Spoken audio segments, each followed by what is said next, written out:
မင်္ဂလာပါရှင်အခုကတော့ ACB တစ်စိမ့်3လုံးမဝင်3လုံးမထွက် DC only 2ကောင်စာဖေးပန့်ကိုမောင်းနေရပဲဖြစ်ပါတယ်ရှင်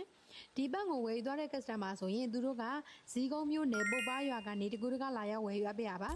ဒီပန့်ကိုစမ်းနေတဲ့အချိန်မှာဆိုရင်သူတို့ကရေထွက်ကိုကြိုက်လို့ဆိုပြီးတော့နောက်ထပ်တစ်လုံးကိုထပ်မံပြီးတော့ဝယ်ယူပေးသွားပါတယ်ရှင်ဆိုလာကတော့အာမခံ12နှစ်နဲ့ JA တစ်စိမ့်635ဝယ်ဆိုလာ3ချက်နဲ့မောင်းပေးနေရပဲဖြစ်ပါတယ်ဒီ635ဝယ်ဆိုလာ3ချက်နဲ့ DC only 2ကောင်စာဖေးပန့်မောင်းတာကို ABN က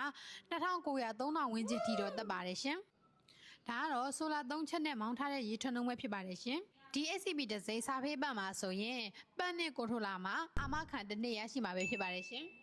ဒီလိုမျိုးဆိုလာတိုင်းတုံးပန့်တွေကိုညီမတို့ရဲ့ Universal Solar မြန်မာမှာလိုက်လံတက်ဆင်ပေးနေတဲ့ installer သမားများအတွက်ပြန်ရောက်မဲ့ဆိုင်သမားများအတွက်အများစေးတည်တတ်နေရောင်းချပေးနေပါတယ်ရှင်။နေရနေမှမဲ့ customer တွေအတွက်လည်းကားခဲ့ရောက်လိုက်လံပြီးတော့ပို့ဆောင်ပေးနေပါတယ်ရှင်။ဝယ်ယူခြင်းနဲ့ဆိုရင်တော့မန္တလေးမြို့36လမ်းနီ58 59လမ်းကြားမှာရှိတဲ့ Universal Solar မြန်မာကိုလူကိုယ်တိုင်လာရောက်ဆောင်ရွက်နိုင်တယ်လို့ TikTok ချက်ပေါက်ပေး Messenger Viber နံပါတ်ဖြစ်တဲ့3995909926ချင်းတို့မှတက်ဆင်နဲ့အသေးစိတ်ဆက်သွယ်ဆောင်ရွက်မြင်ပြီးတော့ဝယ်ယူရရှိနိုင်ပါတယ်ရှင်။